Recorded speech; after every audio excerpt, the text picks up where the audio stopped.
আসসালামু আলাইকুম। নতুন একটা সাইটের কাজের উদ্দেশ্যে ভোরবেলায় রওনা করলাম। আল্লাহ ভরসা, দেখা যাক কি হয়। তো শেষ পর্যন্ত সাইটে আসলাম, লেআউট দিব এখন। আমাদের এই সাইটটার আপনার বিল্ডিংয়ের দৈর্ঘ্য হচ্ছে 50 ফিট, পাশে হচ্ছে 26.5 ফিট। একটু জায়গার ভেতর আমাদের টিন শেড বিল্ডিং হবে, অর্থাৎ চতুর্পাশে ওয়াল হবে, উপরে টিন হবে। এলাকার কাজটা হচ্ছে আমরা এখন সুতা টানাইতেছি, বিল্ডিংটাতে সুতা টানাচ্ছি এবং এর বেসগুলো আমরা সাইড দিয়ে মাটি খুঁড়ে দিব। টেপটা একটু শর্ট থাকার কারণে 50 ফিট আপনার হচ্ছে না, একটু অল্প একটু 1 ফিটের মতো সুতা লাগাই নিচ্ছে, আপনারা দেখতে পাচ্ছেন। তো মাটিগুলো দেখলাম যে এই জায়গার প্রচণ্ড হার্ড, আমরা যেটা বলি লাল মাটি, খুবই ভালো মাটি এই জায়গার মাটিগুলো।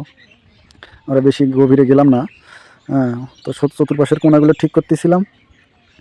কোনাগুলো ঠিক করা হয়ে গেলে দেন আমরা পরবর্তী কাজ শুরু করব।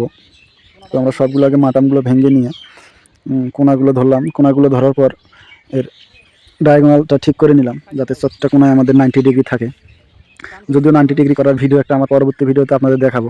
তো আমরা এইভাবে 4টা কোনা ধরেই 90 ডিগ্রি করে নিচ্ছি কোনাগুলো, যাতে ঘর কোনো বাঁকা না হয়। তো বাঁকা না হয় এই ব্যবস্থা আমাদের মোটামুটি হয়ে গেছে। তো আমরা এখন আমাদের কোনাগুলো সবগুলো ঠিক করে নিতে পারছি। এখন আমরা বেজের মাটি শুরু করে দেবো। অলরেডি আমরা মাটি কাটা শুরু করে দিছি। তো ধন্যবাদ। পরবর্তী ভিডিও